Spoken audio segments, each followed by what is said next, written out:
नमस्कार बंधू भगिनींनो, रामकृष्ण बदने या यूट्यूब चॅनलवरती मी आपल्या सर्वांचं मनपूर्वक स्वागत करतो. सिद्धांतांसाठी दृष्टांतबोध हे सदर मागील कित्येक महिन्यापासून आपण करतो आहोत. आतापर्यंत अनेक सिद्धांत आणि त्याबद्दलचे दृष्टांत माझ्या रामकृष्ण बदने या यूट्यूब चॅनलवरती अपलोड केलेले आहेत. बऱ्याच जणांनी हे दृष्टांत श्रवण करून खूप चांगल्या प्रतिक्रिया देखील दिलेल्या आहेत. वक्त्याला आपलं वक्तव्य फुलवण्यासाठी, कीर्तनकाराला, प्रवचनकाराला वेळोवेळी आपले विचार श्रोत्यांच्या गळी उतरविण्यासाठी विविध दृष्टांत हवे असतात. परंतु हे दृष्टांत त्यांना माहिती नसतात आणि दृष्टांतांशिवाय सिद्धांत पक्का होत नाही. त्यामुळं सिद्धांत आणि त्यावरचे काही दृष्टांत मी मुद्दाम माझ्या या यूट्यूब चॅनलच्या माध्यमातून आपल्यासमोर ठेवतो आहे. अनेकांना ते आवडत आहेत आणि म्हणूनच आजचा देखील आपण हा भाग सिद्धांतांसाठी दृष्टांतबोध या संबंधानं 2 दृष्टांत घेऊन इथे करणार आहोत. महत्वाचा सिद्धांत कोणता आहे तर सिद्धांत या प्रकारचा आहे की आपण दुसऱ्याचं जर वाईट चिंतेलं तर निश्चितपणे आपलं वाईट झाल्याशिवाय राहत नाहीये आणि म्हणून आपण कधीही इतरांचं वाईट चिंतायचं नाहीये.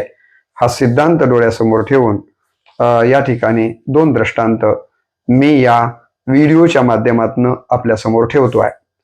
पहिला दृष्टांत या पद्धतीचा आहे. सिद्धांत लक्षात आला ना? इतरांचं वाईट आपण चिंतलं की आपलंच वाईट होतं. हा सिद्धांत लक्षात घेण्यासाठी हा दृष्टांत आहे. दृष्टांत या प्रकारचा आहे की एक माळीन आणि एक कुंभारीन दोघी मैत्रिणी असतात आणि दोघीही आपल्या जवळच्या बाजाराला कुंभारीन मडके विकायला घेऊन जाते तर माळीन वेगवेगळा भाजीपाला विकायला घेऊन जाते. ह्या दोघी जणी असा विचार करतात की नाही, आपण हे डोक्यावर हे सगळं विकायला घेऊन जाण्यापेक्षा आपण एक उंट खरेदी करूया.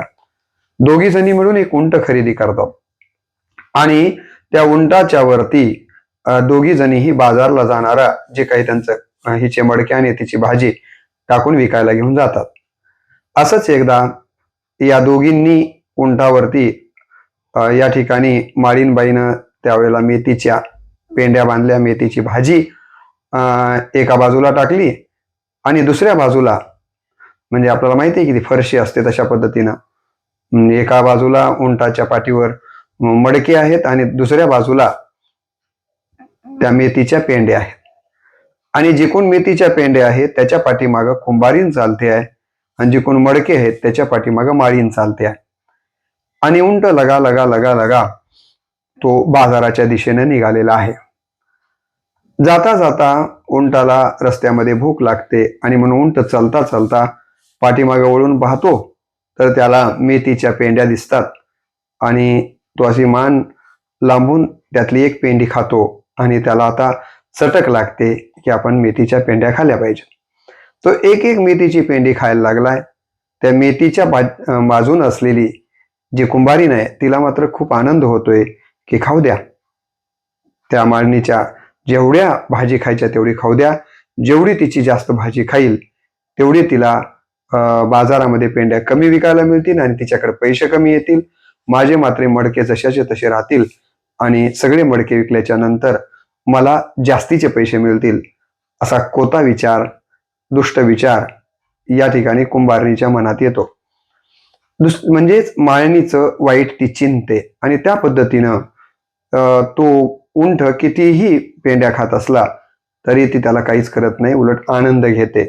आणि अशा पद्धतीने 1 पेंडी, 2 पेंडी, बऱ्याचशा पेंड्या जेव्हा या ठिकाणी तो उंट खातो तेव्हा मी आपल्याला सांगितलं की त्या पाठीवरती एका बाजूला मडके होते, दुसऱ्या बाजूला भाजी होती. भाजी जवळपास सगळी संपत आल्यानंतर इकडचा जो भार आहे, दोन्हीकडे समतोल पाहिजे ना पाठीवर, इकडचा भाजीचा भार कमी होतो आणि एकदम त्या मडक्याकडून ते जे काही अडकवलेले म्हणा ते पोते होते, झोळी होती, ती एकदम मडक्याच्या बाजूने खाली पडते आणि सगळेच मडके फुटून जातात. आणि मग ती म्हणते, अरे बापरे, मी तर हिच्या पेंड्या विकायला मिळू नयेत आणि माझेच मडके विकायला मिळावेत असा दुष्ट विचार केला, वाईट विचार केला, परंतु माझं तर एकही मडकं शिल्लक राहिलं नाही. कमीत कमी हिच्या 5-10 पेंड्या तरी शिल्लक राहिलेल्या आहेत. आणि मग तिला खूप वाईट वाटायला लागतं आणि ती विचार करते की खरंच आपण इतरांच्या बद्दलचे चिंतन केलं की आपलंच वाईट होतं. तर या दृष्टांतामधून मला हेच सांगायचंय की या ठिकाणी कुंभारणीनं माळीबद्दलचा तिचं वाईट होण्याचा विचार मनामध्ये आणला.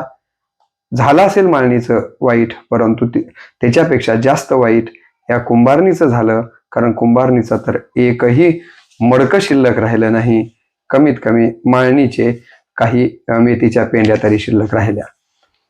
त्यामुळं आपण इतरांचं दुष्ट होण्याबद्दल, इतरांचं वाईट होण्याबद्दलचा विचार केला की आपलंच वाईट होतं, आणि म्हणून असा विचार आपण कधीही आपल्या मनाच्या ठिकाणी करायचा नाही. या दृष्टांतातनं हा बोध आपण सगळ्या श्रोत्यांनी माझ्यासह घ्यावा. हा एक या दृष्टांताच्या पाठीमागला उद्देश लक्षात घ्या. यानंतर याच व्हिडिओमध्ये आपण इतरांचं वाईट चिंतलं तर आपलं कसं वाईट होतं याबद्दलचा दुसरा दृष्टांत मी आपल्यासमोर ठेवतोय. तो दृष्टांत देखील आपण मन लावून श्रवण करावा. दृष्टांत अशा पद्धतीचा आहे की एका घरामध्ये नवरा बायको राहत होते. नवऱ्याचे वडीलही वारलेले होते आणि पत्नीचेही वडील वारलेले होते. दोघांच्या आई गावाकडे होत्या. तेव्हा या ठिकाणी नवऱ्याच्या मनामध्ये हा विचार येतो की सासूबाई एकट्याच घरी राहतात, माझी आई दुसऱ्या भावाच्या घरी राहते, त्यापेक्षा सासूबाईला आपल्या घरी आणून ठेवावं आणि आपल्या आईलाही इथं आणून ठेवावं. हा मोठा विचार करून तो पत्नीला म्हणतो, होय ग, मला असं वाटतं की तुझी आई आणि माझी आई, दोघांच्याही आई आपण आपल्या घरी ठेवूयात. सुनबाई म्हणते, काही हरकत नाही आहे, घेऊन या. आणि हा पती आपल्या आईलाही घेऊन येतो, सासूबाईलाही घेऊन येतो आणि दोघी जणी घरी राहायला लागतात. परंतु 5-6 महिन्याच्या नंतर असं होतं की याची जी आई आहे ती वाळून जायला लागते आणि याची सासू मात्र लठ्ठ व्हायला लागते. याच्या मनामध्ये हा विचार येतो की माझी आई वाळून जाते आहे, क्षीण होते आहे आणि सासूबाई मात्र लठ्ठ होते आहे. निश्चितपणे पत्नी कुठेतरी आईशी चांगलं वागत नसावी, आणि ते जसं झालंच होतं. आपल्या आईलाही चांगलं गोडधोड करून खाऊ घालायची, तिला आदरानं बोलायची, तिची काळजी घ्यायची. पण सासूबाई, कारण नवरा ड्युटीला गेला की सासूबाईला उतरून बोलणं, सासूबाईला शिळोपाका खाऊ घालणं, आणि त्या जाचामुळं सासू मात्र वाळून गेलेली होती आणि आई मात्र लठ्ठ पडत होती. हे नवऱ्याच्या लक्षात आलं, पण आता पत्नीला म्हणायचं कसं? त्याला असं वाटलं की नक्की हिच्या मनामध्ये आपल्या आईबद्दलचा वाईट विचार आलेला आहे, हे काही बरोबर नाही, परंतु याची शिक्षा निश्चितपणे तिला मिळाली पाहिजे. आणि म्हणून एके दिवशी तो आईला म्हणतो, अगं आई, तू खूपच वाळून जातेस. ती आणि मग सांगते की असं असं आहे. आणि मग मुलगा ठरवतो की नाही, म्हणाले आता सासूचाच आपल्याला काटा काढावा लागेल, तरच आपल्या आईला काहीतरी चांगले दिवस येतील, नाही तर काही येणार नाहीये.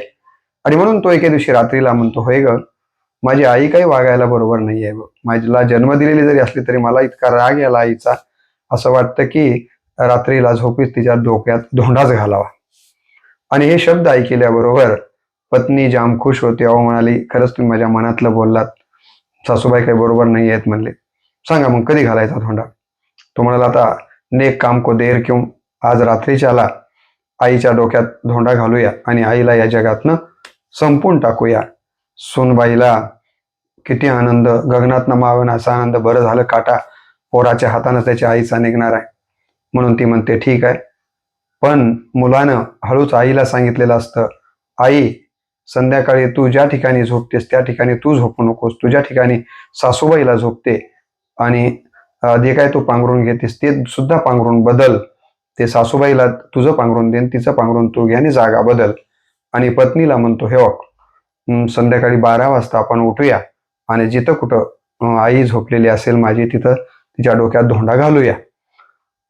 पण एक लक्षात घर बरं, तुझी आई नाही तर चुकून आईच्याच तुझ्या डोक्यात धोंडा घालशील. बरोबर लक्षात ठेव, तुझी आई कुठं झोपते आणि माझी आई कुठं झोपते. तुम्ही काही चिंताच करू नका, म्हणते पत्नी, मी बरोबर करते, त्याचा काही विचार करू नका, फक्त तुम्ही रात्रीला धोंडा आणून ठेवा. आता याला वाटतो की याच्या मनामध्ये किती वाईट विचार आहे माझ्या आईबद्दल, तो म्हणतो, अगं मला जन्म दिलेली आई आहे, मी कसा धोंडा आणू? ती म्हणते, मी आणते. तिनं एवढा मोठा धोंडा आणून ठेवते. रात्रीला झोपल्यासारखा नाटक करते तिनं. याला ही झोप येत नाहीये. तो हळूच 12 वाजता उठतो. म्हणतो, अगं उठ, ही झोपीचं सोंग घेतलेली असते. म्हणते, काय बोला ना, तुला माहित नाही का आपल्याला काय करायचं होतं ते? आईच्या डोक्यात धोंडा घालायचा ना? ती म्हणाली, अहो मी विसरलेच होते. चालते, उचला आणि घाला डोक्यात धोंडा. तो म्हणतो, अगं मला जन्म दिलेली माझी आई आहे, जिने 9 महिने 9 दिवस मला पोटात वाढवलंय, तिच्या डोक्यामध्ये मी कसा धोंडा घालू सांग बरं? मला वाटतं की तूच माझ्या आईच्या डोक्यात धोंडा घालावा. परंतु इकडं असं झालेलं असतं की मुलानं सांगितल्याप्रमाणे त्या आईनं आपली जागा बदललेली असते. आपल्या जागेवर सासूबाईला झोपवलेलं असतं आणि सासूबाईच्या जागेवरती ती झोपलेली असते आणि पांघरूणही बदललेले असतात. पण सुनेला मात्र माहीत नसतं हा बदल झालेला. ती म्हणते, ठीक आहे, नवऱ्यानं सांगितलं ना, बायकोनं ऐकलं पाहिजे, हे पातिव्रत्य धर्म आहे. तुम्ही म्हणतायत तर तुमचं वचन कसं मी मोडू म्हणते. आणि तिथला दगड उचलते आणि एकदम झोपीमध्ये असलेल्या त्या म्हातारीच्या डोक्यामध्ये घालते. कचक्कन आवाज येतो आणि म्हातारी तिथंच गचकते. तो म्हणतो, हे पहा, तोंड सगळी झाकलेली आहेत, आता ते तोंडफीड काहीच उघडू नको, गुपचूप असंच ते आपण एका कपड्यामध्ये बांधूया आणि वाहत्या गंगेमध्ये नेऊन सोडूया. ती म्हणते, काही हरकत नाही आहे, नवऱ्याचा जो आदेश आहे तो मी पाळायला तयार आहे, मी पतिव्रत आहे, नवऱ्याचं ऐकलं पाहिजे म्हणून ती तशीच आपल्या या ठिकाणी मेलेला ते प्रेत आहे ते कपड्यामध्ये बांधते आणि ते बांधून दोघं नवरा बायको त्या ठिकाणी जाऊन कुठं गंगेला सोडून येतात. सासूबाई मेल्या, गंगेच्या पाण्यात वाहून गेल्या, याचा अतीव आनंद त्या सोनेला झालेला असतो.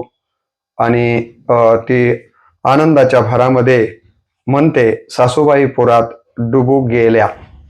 आनंदाच्या भरामध्ये म्हणते, अहो सासूबाई पुरात डुबू गेल्या. हा म्हणतो, हे कळेल घरी गेल्या. ती काय म्हणते, सासूबाई डुबुक पुरात गेल्या. हा म्हणतो, हे कळेल घरी गेल्या. पुन्हा म्हणते, ती म्हणते, अहो सासूबाईचं पुरात मड. अहो सासूबाईचं पुरात मड. हा म्हणतो, घरी गेल्यावर आधी कोण रड. हा म्हणतो, घरी गेल्यावर आधी कोण रड. एवढं म्हणून देखील तिच्या काही लक्षामध्येच येत नाही की आपला पती असं का म्हणतोय ते. आणि मग दोघेही रात्रीला 1 वाजता झोपतात. सकाळ पहाट होते आणि पहाटेच्या वेळेला पत्नी आपल्या नवऱ्याच्या जवळ येते आणि म्हणते, अहो किती वेळ झोपता? पत्नी आपल्या नवऱ्याच्या जवळ येते आणि म्हणते, अहो किती वेळ झोपता? पहाट झाली, दुहा गाय.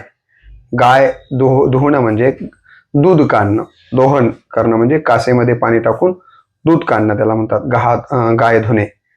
अहो किती वेळ झोपता? पहाट झाली, दुहा गाय. अहो किती वेळ झोपता? पहाट झाली, दुहा गाय.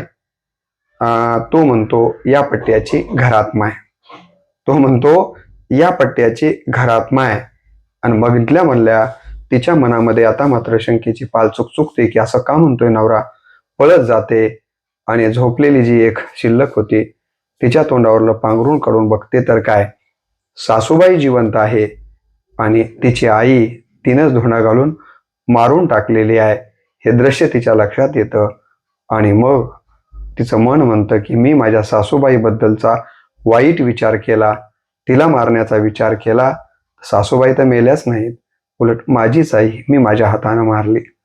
जेव्हा मी इतरांचा वाईट होण्याचा विचार करते तेव्हा माझंच वाईट होतं.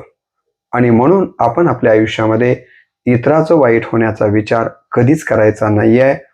अहो चांगलं करून चांगलं होत नाही, तर मग इतरांचा वाईट विचार करून आपलं कसं चांगलं होईल असा विचार आपण आपल्या आयुष्यामध्ये सतत केला पाहिजे. म्हणून तुकाराम महाराजांचा एक फार प्रसिद्ध अभंग आहे. तुकाराम महाराज म्हणतात, अनेकांच्या घाते मानिता संतोष, अनेकांच्या घाते मानिता संतोष, सुख दुःख दोन अंगी लागे. सुख दुःख दोन अंगी लागे. आणि म्हणून इतरांच्या घातात आपण संतोष मानायचा नाही, इतरांच्या वाईट करण्याचा विचार आपण करायचा नाही, तसं कृत्य आपण करायचं नाही. तसं जर आपण कृत्य केलं तर त्याचं फळ आपल्याला दुःख भोगावं लागतं. हा विचार माझ्यासह आपण सगळ्यांनी मनामध्ये ठेवावा आणि जितकं होईल तेवढं चांगलंच करण्याचा प्रयत्न आपण सगळ्यांनी करावा. अशा प्रकारचा एक बोध आपण या दोन दृष्टांतांच्या मधनं घ्यावा, एवढीच या ठिकाणी अपेक्षा व्यक्त करून या व्हिडिओला या ठिकाणी पूर्णविराम देतो. रामकृष्ण हरी.